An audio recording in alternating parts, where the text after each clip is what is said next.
All right. Welcome, everyone, to the CHIP Intelligent Health Lab seminar for this afternoon. I'm very pleased to have a dear friend and longtime colleague, Nate Kupperman, speaking to us today about how a collaborative research network reshapes evidence generation for pediatric care. This is the CHIP Intelligent Health Lab series. I'm Ken Mandel. I direct the Computational Health Informatics program here at Boston Children's Hospital. We're a 28-year-old multidisciplinary applied research and education program. And this series features thought leaders across healthcare, informatics, big science, innovation, and more. If you're interested in social media, here's Nate's Twitter handle, as well as those for Boston CHIP, etc. I'm going to briefly introduce Nate. He'll give his presentation. Please put your questions in the Zoom box Q&A as we go, and then we'll go to some closing remarks. Nate is a distinguished professor of emergency medicine and pediatrics and the Thomas Brofeldt Endowed Chair of the Department of Emergency Medicine at UC Davis. He's a pediatric emergency medicine physician and a clinical epidemiologist, a leader in emergency medical services for children, particularly in multicenter research. And I've known Nate since he was my fellow, and I have watched him organize an entire field within pediatrics, pediatric emergency, but with very important reverberations across all of pediatrics, and running now one of the most successful research networks, multi-center research networks that I've seen, called PECARN, the Pediatric Emergency Care Applied Research Network, which just does study after study and gives opportunity to faculty, junior faculty, fellows across the United States to participate in or to lead studies, including randomized trials as well. He really has brought evidence to bear on our discipline. And I'm very, very pleased that today he's going to give us some idea about what is his secret sauce. Great.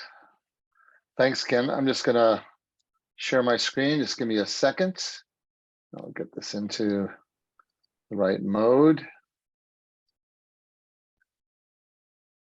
Okay, how does that look from your end? Look okay? It looks perfect. Great. Great. So thanks, Ken, for all that lovely introduction. It's great to be here. I have long and deep roots here in Boston. Many friends and colleagues, including Ken, some of my best friends and mentees are here. And probably most importantly, I met and fell in love with my wife here at Boston Children's. So anyway, great to be back here. So I have the only disclosures that I have is I have ongoing research, all funded by the federal government, but no other financial conflicts of interest to disclose. So what I'm going to be talking about is really, it's the generation of evidence in research networks, and talk about how do we develop evidence that is robust, that's ripe, that's ready to translate, and how do we translate it into practice. How do we get there? How do you know when the evidence is right for translation? These are all important and challenging questions. And all of our goals as clinical investigators is to generate definitive evidence that has to be accurate, precise, unbiased, and then you have to implement it to improve the care of acutely ill and injured children. And indeed, in my mind, that very frequently involves research networks. So I do want to preface my biases at the start. First of course, I am a believer in the large prospective RCTs and prospective data in general, and of course in networks. What I'm going to present here, some of the data are mine and some are from others. And I promise this will not be a Christmas card. That is, I'm going to tell you the truth, the opportunities and the challenges of research in networks and getting big, ripe data. And I'm going to reveal some victories and hard knocks, and both can be found in research networks. So let's just start with the kind of the pyramid of evidence that we all know. It's kind of, in my mind, it starts with case reports and case series, and those are good for generating ideas and hypotheses, but frequently findings are somewhat random and chance. The next kind of grade up the pyramid, I would say, would be retrospective observational studies, easier to conduct than prospective studies, but subject to bias, unrecognized confounding. And then there's the small prospective observational studies, which are more reliable than the retrospective, but it's still hard to control for confounding without randomization. And there are the risks of enrollment bias. Then big data registries. And I'm a fan of data registries, and we'll talk about their use in PCARN, this research network that I help run. They do provide big data and precise estimates, but the challenge in my mind, it's sometimes unclear who entered the data into the registry. When did they enter the data? Did they enter the data after outcomes were known? So that bias still can be introduced, and you can be very precise with big data, but you can be precisely wrong unless the database is of really high fidelity. I also I use big registries mostly for hypothesis generation. Then there's the small randomized trials where confounders unfortunately can be unequally balanced by chance alone because the data are small, but they certainly can feed into that pyramid of evidence through meta-analyses. And then there's the meta-analysis. And in a second, I'm going to give you my view about the meta-analyses. They are certainly higher on the hierarchy of evidence, but heterogeneity of studies that go into the meta-analyses can be a problem. And then at the end, there are the carefully conducted large observational randomized trials, really, which can only be conducted in research networks. So the pyramid of evidence, which I show here, is not as kind of clean and linear. By the way, can you all see the cursor when I put it there on the screen? Yes. Perfect. So the pyramid is not as clean and linear as we would like it to be. It all really depends on the quality of the data that goes into each of these studies. That's reflected in the grade approach of rating quality of these studies.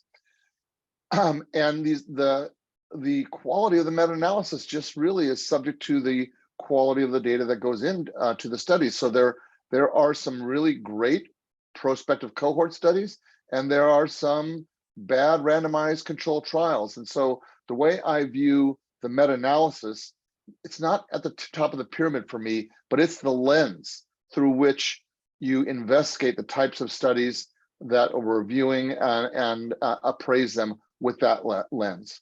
And that's kind of my view of that hierarchy of evidence. So one of the things that I learned early, and I learned this on a sabbatical. So 20 some years ago, I took a sabbatical. I spent half the year at UC Davis, the School of Business. I was not learning to trade stocks. I was learning to build networks and about social networks and the power of innovation and collaboration. And then I spent 6 months in London, which I'll talk about in a second. And I did learn, of course, that powerful research is done in teams. And it's rare that we have an epiphany or an idea that nobody else has ever thought of, and that comes to fruition without a great team. And there's a ton of examples. Google was not the first search engine. Kindle was not the first electronic reader. There was a French student who really identified penicillin before Victor Fleming. The iPod was the 13th MP3 player. The difference is that the ones that succeeded built a network around the idea to push it forward. So this is a picture of Andy Hargadon. He's a close friend, but he was my professor at business school 20 years ago. We were contemporaries, and I was the old guy in the class.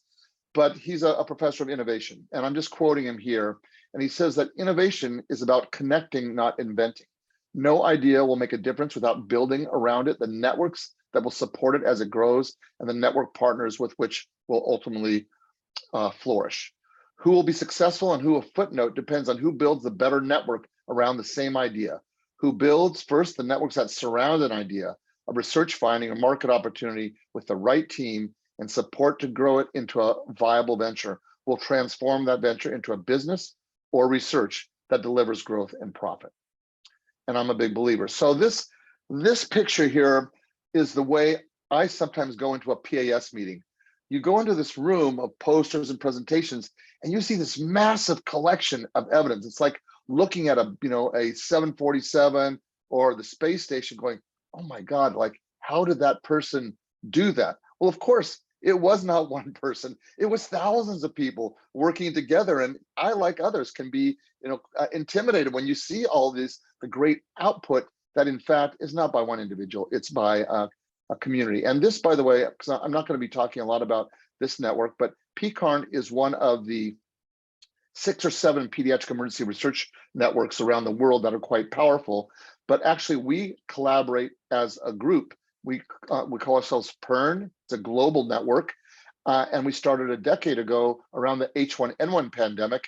And if you just Google my name, we've just published a couple of good articles in JAMA Open about COVID in children, enrolling thousands of children around the world, looking at predictors of adverse outcome and predictors of long COVID. So this is, you probably guys recognize Mike Lauer, for those of you who get the NIH newsletters, but this is a newsletter a ways back. On the figure at the bottom looks at, this is over time, and the number of authors is on the y-axis from NIH funded studies. This highlights that NIH really is funding teams, and teams create big science. And of course, there are a lot of authors on them, but just another graphical way to represent the emphasis towards collaboration. So I put this as a crossroad. For me, this is for the early stage investigator. An early stage investigator, you just can't jump into collaborative research networks. It's hard, it's complicated, but I would like early stage investigators to have a leg in the multi-center world, to learn the ropes while they're pursuing their own research ideas and smaller projects, to build their portfolio and learn the basics of research. So in research networks, the power is that there's many smart investigators who know how to collaborate. We have large numbers of patients with great diversity, so for generalizability of our findings. There's project and data management, so we maintain a very high bar on the analysis and the collation of our data. But we need a few critical resources. The first thing I will say is that you have to be bold and willing to take risks. The projects I'm going to talk about in the next half an hour, maybe 40 minutes, each one of them is 10 to 15 years long. It's kind of scary, but you're not doing that all. First of all, you're not doing it by yourself. You're doing it with a network, and you're doing other research at the same time. But this is but networks are really a very precious commodity. So I will do certain research in a network. If I have a research study that does not need a network, I don't use it. I use networks widely. When you do a study in a network, it does require typically substantial federal funding and big infrastructure to both generate the evidence and then to translate it into practice. And be prepared for a long, wild journey. That is one of my messages. So I'm going to give a few examples of the power and challenges of networks to create right data ready for translation. So actually, this goes back to that year when I was on sabbatical, 6 months at UC Davis, the Biz School, and 6 months at the School of Tropical Medicine and Hygiene in London, where I was designing a major head injury study in PECARN. But I was working with probably one of the world's best known injury epidemiologists named Ian Roberts. And he was studying head trauma and particularly the use of corticosteroids. As we all know, head trauma is a major cause of mortality, morbidity in both adults and children worldwide. And there had been a lot of small randomized controlled trials which were inconclusive whether corticosteroids confer benefit, that is mortality benefit. These were in adults with head trauma. So this was the meta-analysis, and you can see Ian published this in the Cochrane collaboration 20 some years ago, a bunch of small studies. That's what there were.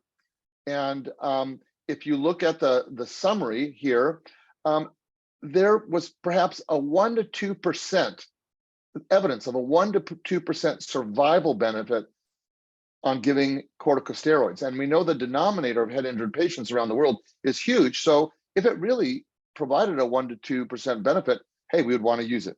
So he got a large grant to do the prospective trial. I was there with him, but he would be, 1 week he'd be in Bolivia, the next week in New Zealand and whatnot, because this was a study of 200 hospitals in 50 countries. So he conducted a great randomized controlled trial of intravenous corticosteroids. In the sample size was 20,000. And by the way, for those of you who don't know here, that's the Rosetta Stone this is where we learn about interpreting hieroglyphics, because there's Egyptian hieroglyphics, and I think it's Greek, now I'm spacing out, one other language there, great, right in the British Museum, which is across the street from the London School of Tropical Medicine and Hygiene. But in this study, the study was stopped after 10,000 patients, because what they found is after 10,000 patients, steroids conferred a 20% relative increase in mortality for those that received it. So, and these are all the subgroup analyses of the study. And you can see for severe, low GCS, moderate GCS, time after injury, it all pointed to corticosteroids being worse. And now if you add this study into the meta-analysis, which they did, you can see that greatly pushes the meta-analysis to the side of steroids being worse. Nobody gives steroids for head trauma. Just an example of that. A second example, which is now more in line of what I do and pediatric, but it's a really fun and powerful story is pediatric diabetic ketoacidosis. So we were all trained, for all the pediatricians out there, that we know that about 0.5 to 1% of children with diabetic ketoacidosis, and for the basic scientists, that's when your diabetes sort of falls out of control, child gets very acidotic and sick. But about 0.5 to 1% will develop major brain injuries, and many more will have a subtle injury. And we were taught for 30 plus years that IV fluids caused brain swelling, cerebral edema in DKA, and that was based on small, uncontrolled studies. So this was the first, and again, I don't mean, there's no disrespect to any investigator here. This is just how epidemiology was conducted. This is 30 some years ago, but this early study was a study to determine factors associated with brain herniation in children with DKA. It was a case series of 40 pediatric cases of DKA with brain herniation. Not only was it just from their center, but people mailed them in cases from all over the country, and 40 cases, no controls, no control for confounding, nothing. And the investigators concluded, based on these 40 patients, is that the rate of fluid administration was inversely correlated with the time to brain herniation, and that only 4 of 40 cases received less than 4 liters per meter squared per day. So I was taught as a resident, I'm sure Ken was as well, and many of you, no more than 4 liters per meter squared per day. And by the way, these are children who are very dehydrated and very acidotic, but that was the conclusion, case series uncontrolled. And these are the investigators, they concluded from this case series that, let's see here, that during treatment, the calculated serum sodium concentrations fell significantly and were less than 130 in a third of the cases. These data indicate that excessive excretion of vasopressin may exacerbate brain edema, so that we should be limiting the rate of fluid administration. And then there was an editorial in that same journal. This was what the editorial said. Oh my God, this is was killing patients and killing physicians, who then were sued over the next 30 years. But emergency resuscitation should not be given unless there's shock. If emergency phase is needed, aliquots of 5 to 10 cc's per kilo, which again, for the basic scientists out there, that's not much fluid, should be given, because brain swelling during treatment of severe DKA is a tragedy that now may be prevented. And that's when I trained in my residency at Harvard UCLA and my fellowship in Boston. That's what we were doing. And then there was a really enlightened person. This is Elliot Crane. He's a pediatric critical care doc at Stanford. He's probably about to retire, if not retired now. And I've been in touch with him every so often, because he wrote a letter to the editor. Again, this is all, of course, in the pre-electronic era of publishing, but he wrote a letter to the editor that appeared a few months later. And this is what he said, and I'm going to read it because it's really an epiphany. To state that brain swelling during treatment of severe DKA is a tragedy that now may be prevented is unsubstantiated and does little else than give plaintiffs' attorneys the rope with which to try to hang pediatricians who will have an unfortunate encounter with this complication. Until basic research defines the pathophysiology of cerebral edema during DKA and randomized prospective clinical studies can be done, we are all guessing about how this elephant looks. Really prophetic. That was 30 some years ago. So what we did is, this is my, and then one other article that was written by the editor, by the people that said, don't give excessive fluids. They then did a prospective observational study, but it was a case series of 230 DKA episodes, no controls, treated with conservative, like too little hydration over 48 hours. And they said there was no deaths or near-death episodes, but 6 children received mannitol. That's a treatment for cerebral edema. That's between 2 and 3%. But they concluded nonetheless that gradual hydration can protect against life-threatening increases in intracranial pressure and brain herniation. This highlights another important part of PECARN, the network with which I'm going to tell you about. As investigators, we look at our own data with rosy-colored glasses. In PECARN, even though I know how to analyze my own data, and I like to do it, we're not allowed to. We have an independent data center run by PhD statisticians and bioinformaticians. They do our analyses. Now, I'm allowed to chime in a little bit, but I do not get to do the analysis because we want to separate the investigator from their data to avoid things like this. So now I will talk about my first encounter with a research network, and this is a network that's existed in the American Academy of Pediatrics for about 25 years. I was one of the early chairs of the network from 1996 to 2000. And we did a retrospective case control study. Actually, Boston is represented. My good buddy and collaborator, Rick Malley, was on this study.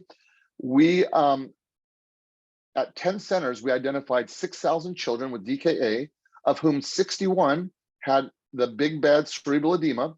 And we did 2 case control studies, one with random controls, one with matched controls.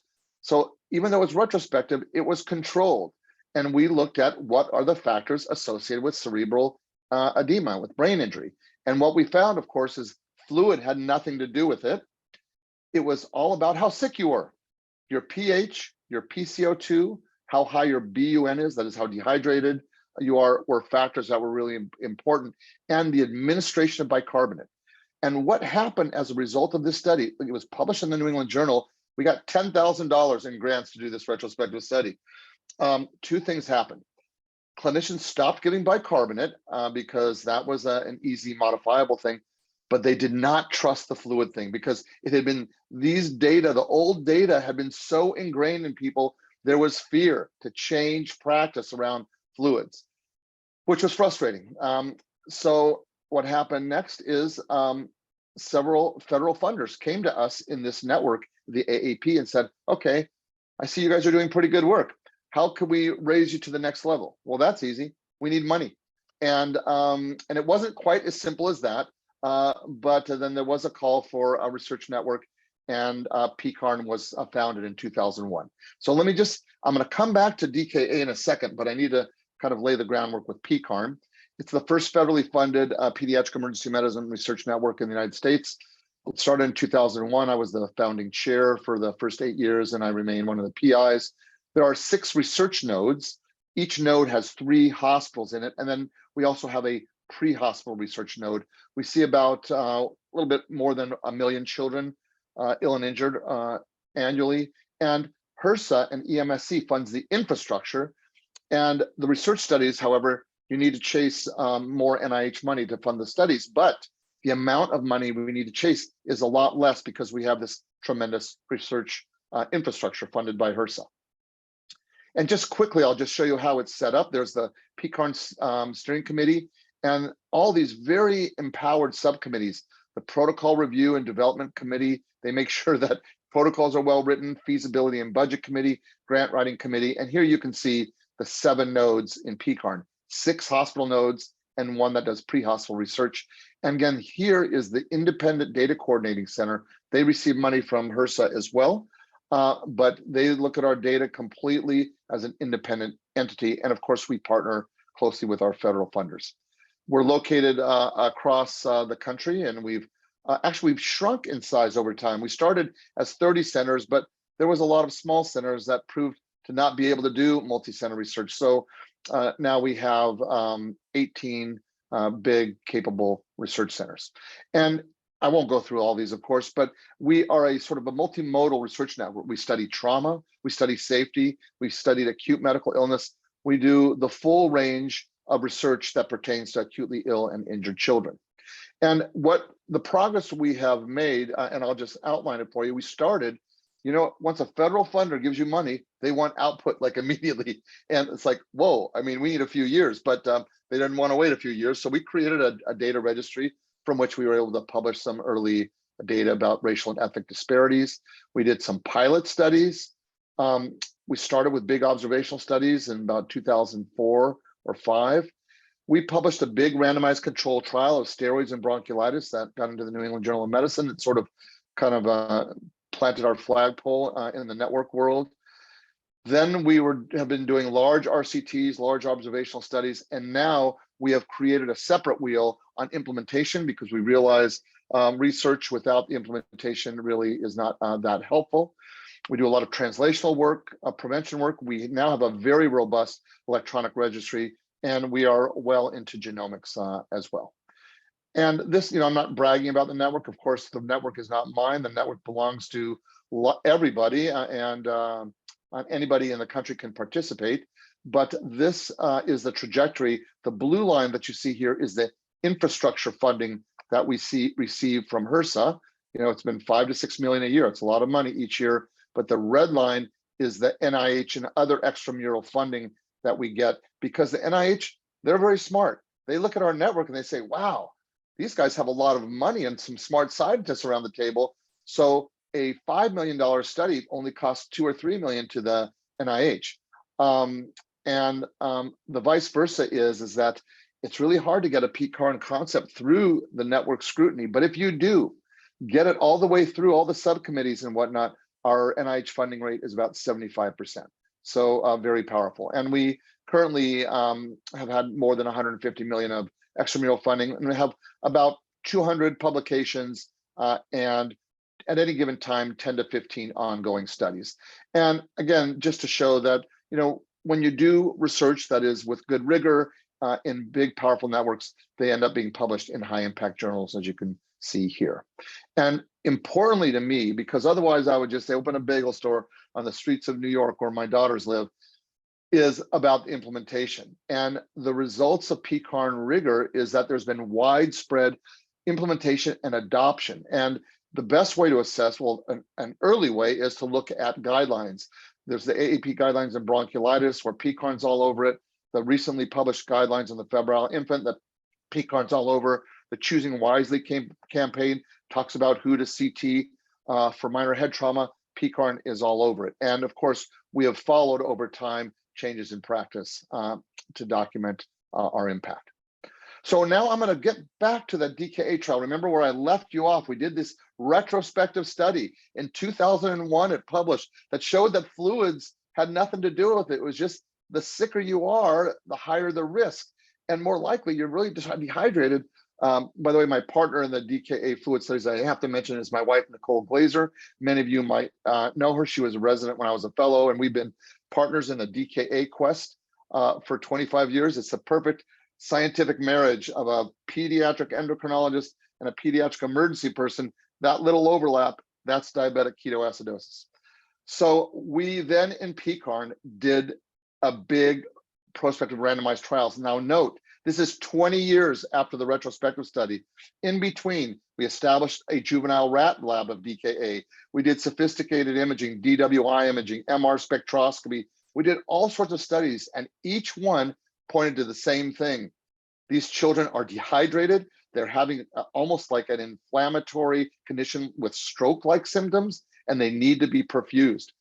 And no one had changed their fluid protocols because of the early research. So And our retrospective study, again, had changed the administration of bicarb. Nobody was giving it, but it hadn't changed fluid. So we did a big randomized trial. And I have to say, a side note, even in PECARN, a big, powerful research network, there's 18 centers. Nicole and I proposed this study with the arms were faster fluid versus slower fluid. Initially, we could only get 4 PECARN sites to agree because everybody was scared, even in this big research network. So then we brought the arms in a little bit closer and we got like 9 sites, still not enough. So then we brought the arms a little bit closer. We got 13 sites. It was good enough, and onward we went. And you guys were a participant, and Lise Nigovich was your lead investigator, as well as Mike Agus and Danielle DeCourcy. So we randomized 1,400 patients to fast fluid and after the fluid bolus with half normal saline, fast fluid with the rehydration of normal saline, slow fluid with half normal, and slow fluid with normal saline. And what we did is, here's the, actually you can see the protocol. So for the fast arm, everyone got their bolus with saline, but then rehydration half normal versus normal, half normal versus normal. The assumed deficit was 10% versus 5%, 20 cc per kilo bolus versus 10, and then faster rehydration, really over 24 hours versus over 48 hours. So the typical 10-year-old child in the fast arm in the first 12 hours would get like 1,700 cc's. And I'm sorry, for a 5-year-old 20-kilo child, versus in the slow arm would get about 900 cc's. And you can see the power of randomization when the study is big, 350 per arm, but look at the BUN between arms, the pH, of course, it's identical because randomization is great if you do it with big sample sizes, pH, bicarb, etc., identical. And what we looked at, our main outcome was a drop of GCS, so which means is that looking for lowering of the mental status, which is indicative of cerebral edema. And we also looked for the big bad cerebral edema. This is the edema that leads to death or intubation or serious intervention. And this is the most important slide from this study.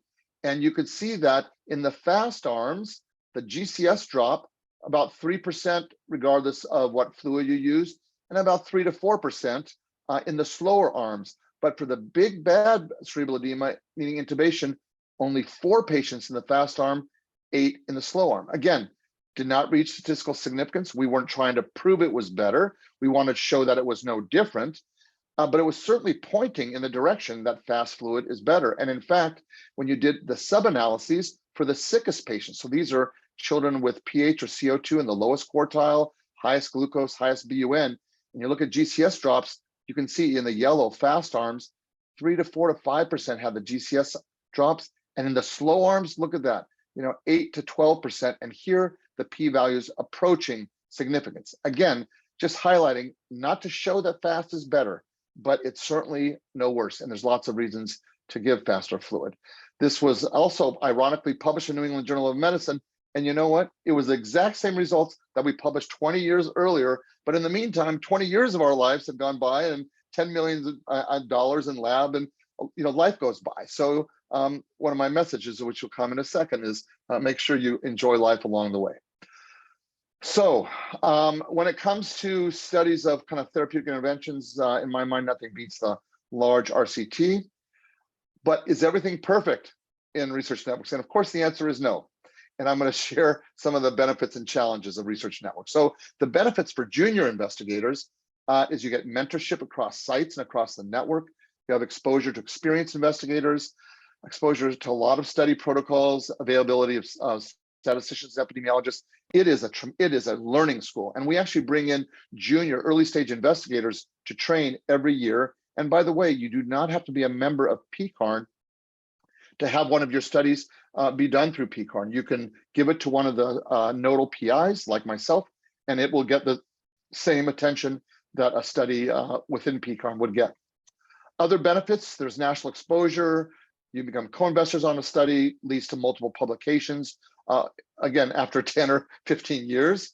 The funding, it helps develop the early investigators' experience and can lead to larger projects. But as I mentioned, for the early stage investigator, and even for me, I do not put all my eggs in the big PECARN basket, because there are lots of hard knocks along the way and failures, which I'll mention one in a second. For the institution is that you're kind of shown to be a leader in collaboration. You develop a collaborative research program and a cultural research for, and of course, I'm not talking about Boston Children's here, that has quite the substantial culture, but for smaller institutions, quite important, big infrastructure, lots of funding opportunities. For senior investigators like myself or Ken or many of you who might be listening, it's an opportunity to, it's kind of a clinical laboratory. I do pilot work. It's the opportunity to do definitive research, but at high risk, and it doesn't always work. We get some big funding. We did a randomized trial of therapeutic hypothermia for pediatric cardiac arrest, $20 million funds. And importantly, we all have to replace ourselves. Crucial leadership and mentorship opportunities for the next generation. The networking, really important. So here are just some pictures of PECARN over the years. And I have to always point out Boston, there's Lee's, okay, so that was at a network meeting. This was at I have an apartment in San Francisco.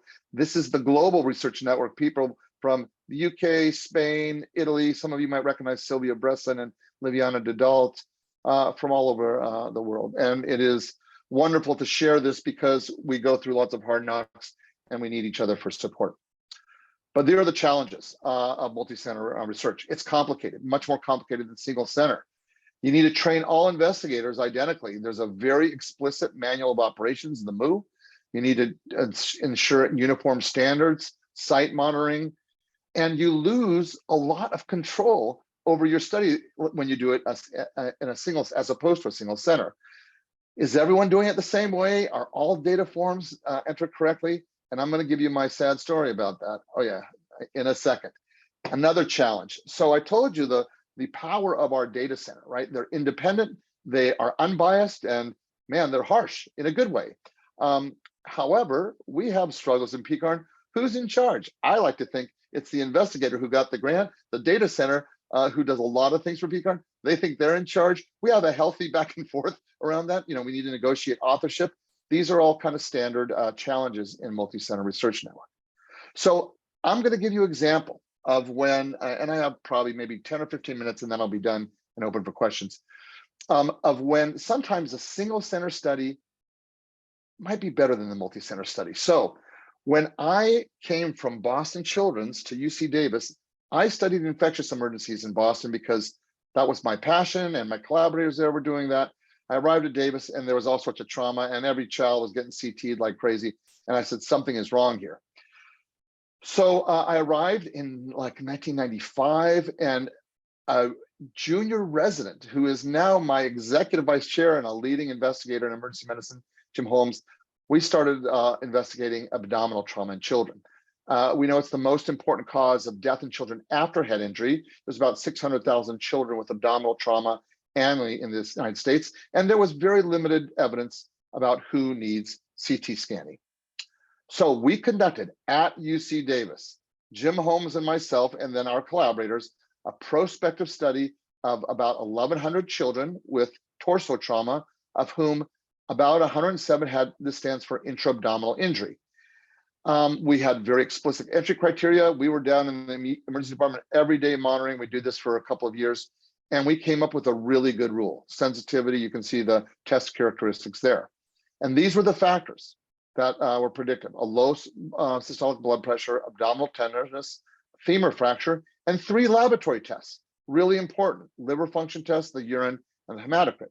Okay, so we had a great study. It was published in Annals of Emergency Medicine. Now we wanted to take it to PECARN to refine it and validate it. Oh, sorry, this is back to that single center study. The only 2 patients that we missed in this study, you can see those 2 there, one child with a renal contusion and one child with a really tiny splenic injury who were observed no intervention. So sensitivity was very high, specificity was more than 50%. So now we took it to PECARN. We got a big grant from the CDC, and we wanted to validate our rule. So we wanted to collect the labs and all those clinical things that were in our rule and to refine it. So this was, a decade ago. We enrolled more than 12,000 patients at 20 centers, and our primary outcome, because it was very patient-centered, was intra-abdominal injury requiring therapy. that is blood transfusion, operation, etc. And there was 761 of those patients, big sample size. In addition, there was 203 that had intra-abdominal, 761 had any intra-abdominal injury and 203 required intervention. So this is what happened. We did the study, it was published in Annals. Note, was, it's a good journal. It's not New England Lancet or JAMA, etc. But it was a good study. But what were the problems? The first problem, those laboratory tests I showed you in our single center study, really important. And you know what, 20-site study, we could not get every site to follow the protocol. There was a lot of sites missing a lot of laboratory data.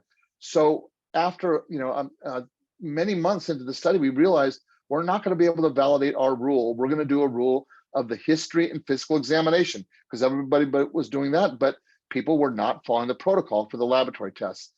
And of course, there's always a problem in networks. There are some sites that are better than others, and one site was a lot less careful. So this was the prediction rule, and I won't walk down the variables, it's not important, but we found 7 clinical and historical variables, and the sensitivity is pretty good. You want it to be really good, because this is identifying children that need an intervention. So the sensitivity was 97%, but we missed 6 patients who needed intervention. You could see those 6 right there, but a good negative predictive value. So who were those 6? Well, if you look at the 6 missed, first of all 6 of these patients who were missed, they all had one of those laboratory tests that I told you about in our single center study. And worse yet, so painful, 4 of the 6 patients were missed in one center.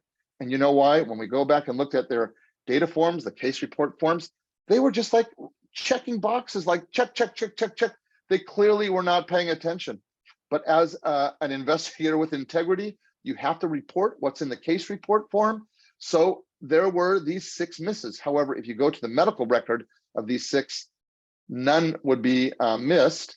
And finally, I'll tell you the good epilogue. We got a subsequent NIH grant, Jim Holmes and I did, and we finished it and we presented it at the PAS and SPR, a 6-site study, not in PCARN, and the rule perfectly validated. We did not miss any patient needing intervention. Again, highlighting when you go into a big network, man, quality control and making sure people are doing the right thing, very challenging. Important. As each of these studies I've told you about, the DKA, that was like 15 years in the making. Head injury study, 15 years in the making. Abdominal trauma, 10 years in the making. So 2 things I really want to highlight to junior investigators. I don't want you to be intimidated by that. You're going to be doing your other research as you participate in multi-center research. And man, this is my life over the head injury study. Like, my daughters were little and then they became dancers. This, by the way, actually was the dean of the medical school at UC Davis, Claire Pomeroy, who's now the CEO of the Lasker Institute. I mean, life goes by. This, by the way, for many of you might know, was my very, very dear friend, Steve Miller, who died in a plane crash 15 years ago along the way in our PCARN journey. But my point is here, you got to enjoy your life, keep perspective on all this. You have other studies going on, and the network research is just part of it.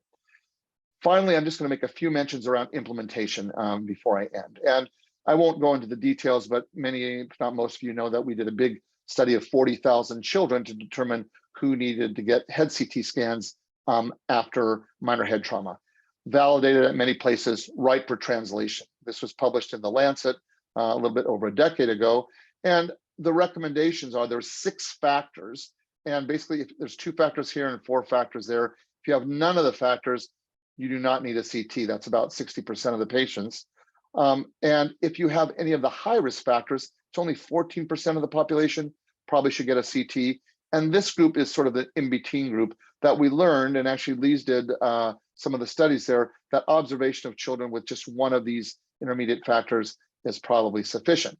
But how do we implement that into practice? So back to the pyramid of evidence, and I won't go back to the pyramid, we talked about that at the start, but you create this massive pyramid of all this great information, but then to get it to the patient's bedside, you run into all sorts of problems. Myth, opinion, that's the DKA fluid study. Oh my God, how much myth and opinion there was on that. You need to make clinicians aware, accept it. you do CQI stuff to make them able to act on it, etc. And by the time it gets to the patient, the pipeline is emptied of water. By the way, these guys, Glasgow and Haynes, are kind of grandfathers of evidence-based medicine. Back to that sabbatical, I spent some time in Oxford with them doing evidence-based care. So how do you make sure that the evidence gets to the bedside? Well, a simple way, and this is the American College of Emergency Physicians, they made these pocket cards for our head CT decision rule. And that was nice, but you know what? For all the evidence that we have out there, our pockets are not big enough, and the walls of our EDs can't accommodate all the posters. So what works?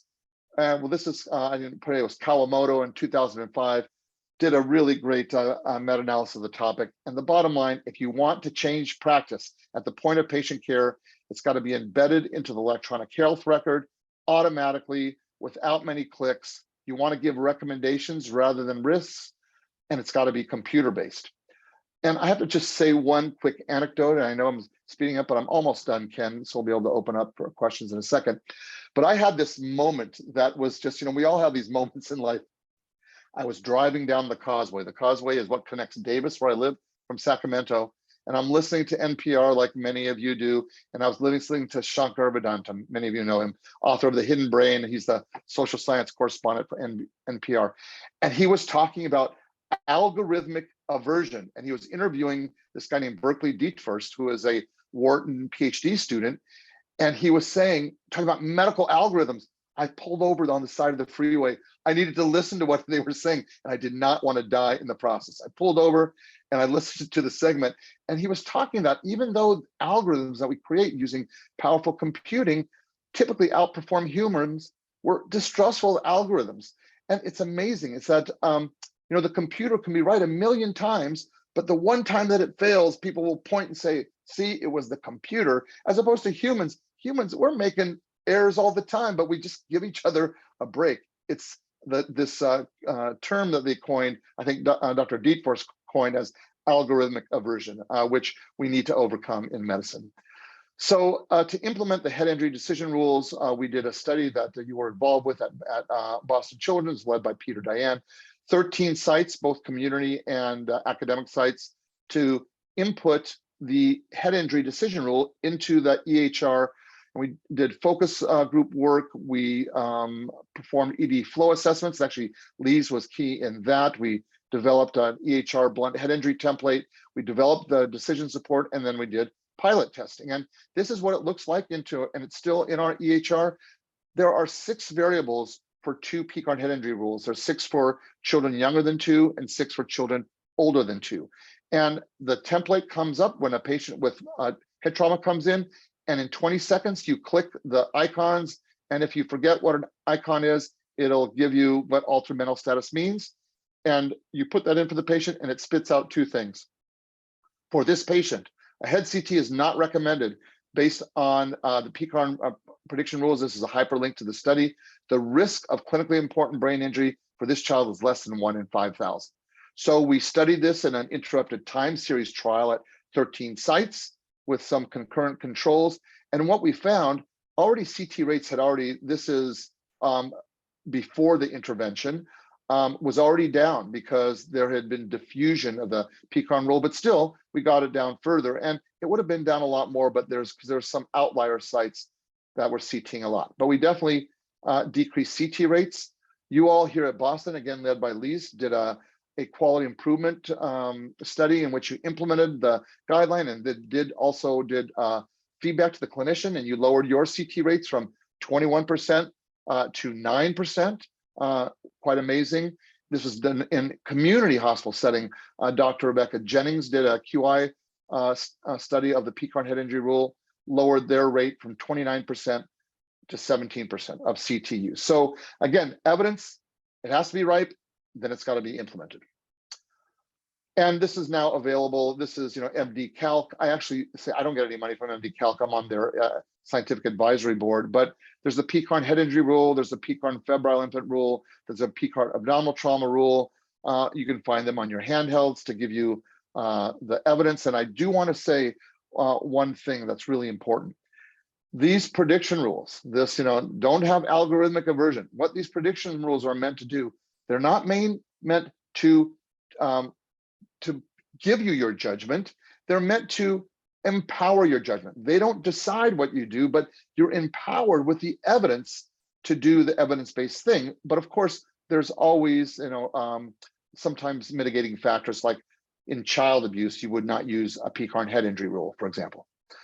So to conclude, generating evidence that's right for translation, it's doable. You need to be bold and have innovative ideas. Importantly, you got to build a network around it. That's who gets their ideas out there. You have to take risks, and it's scary, but there's no alternative. But remember, there's a lot of people working with you, and you have other research that you're juggling that is going to be moving forward. And sometimes you fail, just like our abdominal trauma study. It really didn't turn out exactly like we wanted. You get large numbers that are generalizable, carefully conducted. You get a great collaborative team, network infrastructure, and great funding because you develop a track record. You have to be patient. This takes 10 and 15 years, but just keep your eyes on the prize, because in our limited weeks and years and months and in our lives, of course, our goal as investigators is to improve humanity and improve the way we care for ill and injured children. And my last parable, I think about this all the time, about perspective. There's a fable that that humans should keep 2 pieces of paper in their pockets. On the left side, it's a crumpled piece of paper that says, "The world is your oyster. Go for it," and stuff. And on the other side, there's a piece of paper that says, "You are a mere speck of stardust in the universe," which I think about when I fail, when it doesn't work out right. Just have to get back to the core values, remember your families, remember all the other important things, and then get back to work. And with that, I'm happy to take any questions. All right, Nate, thank you. You can unshare your screen and we'll go to questions. And this is, incredible set of studies that you have under your belt. And you shared the lessons with us on how to get them done. When you look at, and you're a department chair, so you're on the delivery side, care delivery side as well. What would you like to see happen in the care delivery system so that some of this kind of thinking just gets built in to our processes?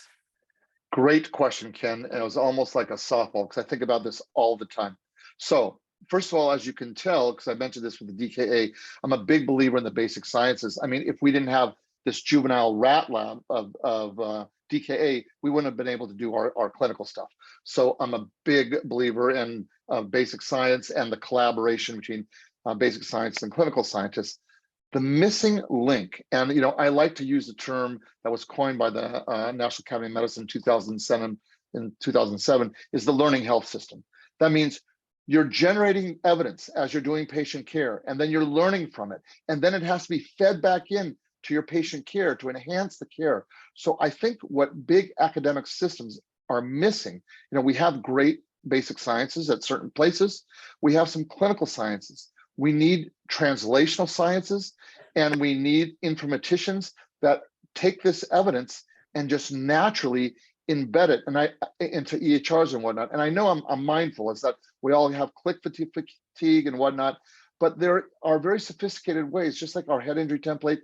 It just takes 5 to 10 seconds to do it. And it's interesting, Ken, our trauma surgeons, when they come down to the PCD, they're clamoring this, they want, hey, open up the PECARN head injury thing for me. They want to use it as long as you make it simple. So what I would like to see is the learning health system more in action.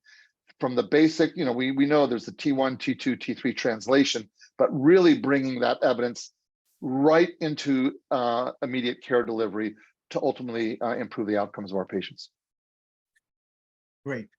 So, and we'd love to talk with you more about that. I think there's opportunities. I think the electronic health record is one important part, but perhaps there are others as well. Sure, absolutely. Let me go to some of the questions that are in the in the Q&A. Here's one that's very specific, but also could be useful for folks to hear about. How, from Alan Wolf, how do you approach the question of IRB approval? Is there reciprocity, and are there ethical considerations to address?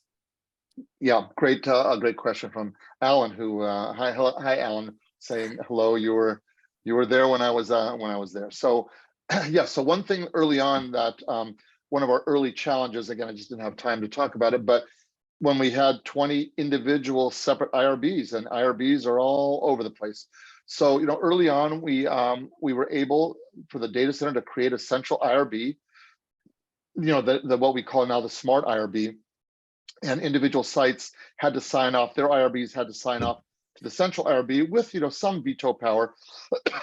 But when we made the move to central IRB, that greatly shortened the time between concept, protocol, and implementation. The other thing that's really important, though, is consent. So a lot of what we do, we use the federal exception from informed consent. So when you're doing a study, which, in that collage of studies, a study led by Jim Chamberlain and others on status epilepticus, you cannot get consent during status epilepticus. So there's the federal exception from informed consent. It's a process that when you do it for the first time, it could take 6 or 9 months. It means consulting with the community, with pastors, with rabbis, with PTAs, going to schools, going to families, etc.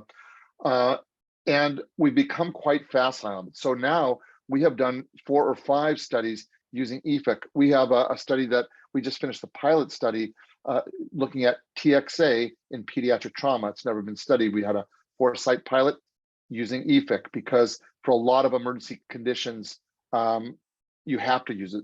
And one of the powers is that, again, our data center, to their credit, they do more than just data management. They do a lot of project management, and they have our central IRB. So between the network and the data center, we overcome the central IRB issue, and we get through the ethics issues very efficiently these days.